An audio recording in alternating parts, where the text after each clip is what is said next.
So up to this point, we have spoken about work done by a constant force. So we said if we take a box with some mass and we push that box along the x-axis with a constant force, we can find the magnitude of work done on the box by the person by simply taking the magnitude of the force, multiplying by displacement, and multiplying by the cosine of the angle between displacement vector and the force vector. And that will give us the quantity of work that the person does on the box.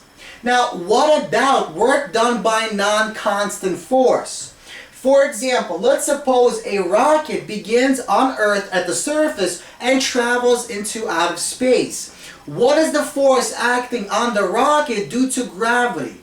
Well, recall the force of gravity is inversely proportional to the square of the distance between where my object is and the center of that Earth. That means my force is not constant. So as my rocket is traveling into outer space, the force acting on my rocket decreases over time. So that means we're dealing with a non-constant force. So once again, object moving into space experiences a varying force, a non-constant force that has a magnitude inversely proportional to the square of the distance between that object and the center of our Earth. So how exactly would we calculate the work done by gravity on the rocket? So what is the formula for work when we're dealing with a non-constant force? So let's begin by examining the following diagram. Let's suppose we have an object that is traveling along the XY plane and the pathway is given by the green curve. So let's break down our pathway into 6 small increments. So we have increment 1, 2, 3, 4, 5, 6.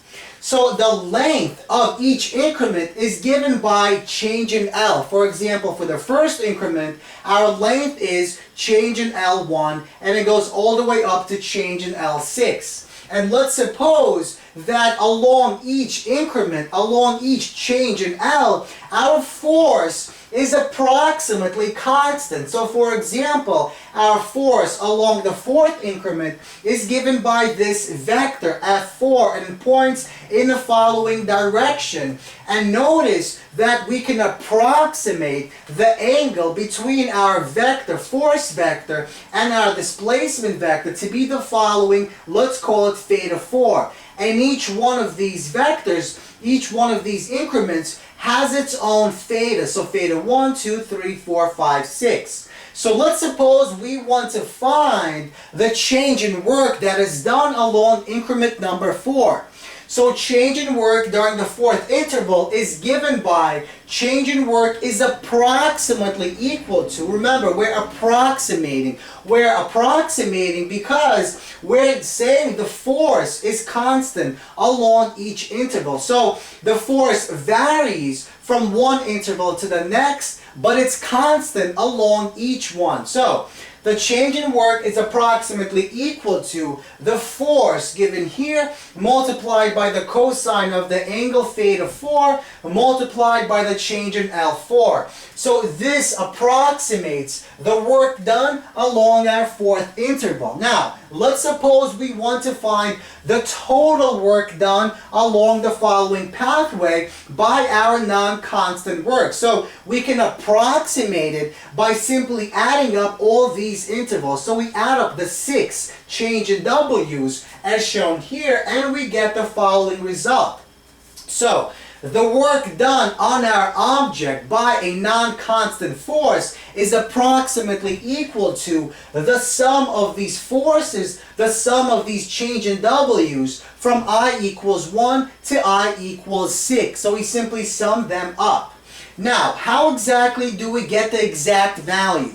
Well, let's continue. Let's look at part C. Let's suppose we want to plot the force with respect to displacement. So the y-axis is the force and the x-axis is displacement. So we're essentially plotting all of these points. So we're plotting 6 different length intervals and we're plotting 6 different points along the y-axis that each represent our force.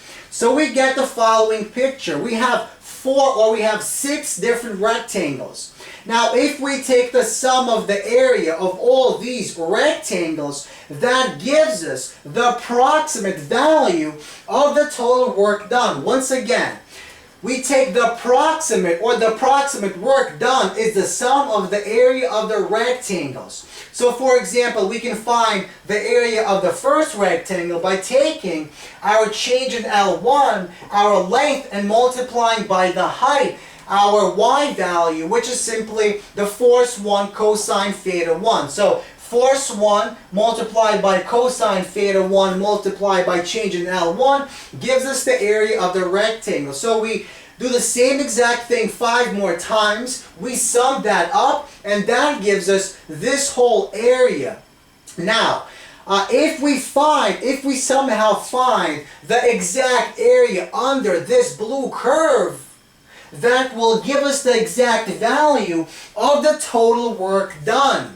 Because remember, the force multiplied by the length gives us the work done. So if we somehow find this exact value, that will give us the exact value of the total work done by our non-constant force. So we can use calculus. So we can cut up these intervals into smaller and smaller intervals. For example, if instead of 6 intervals, we have 12 intervals, and we sum up all these areas of these rectangles, our approximation will be much better than before, than in this case. And in fact, if we continue this process and keep cutting our intervals into smaller and smaller rectangles, eventually, when we take the limit, our value will be exactly equal to the total work done by our non-constant force.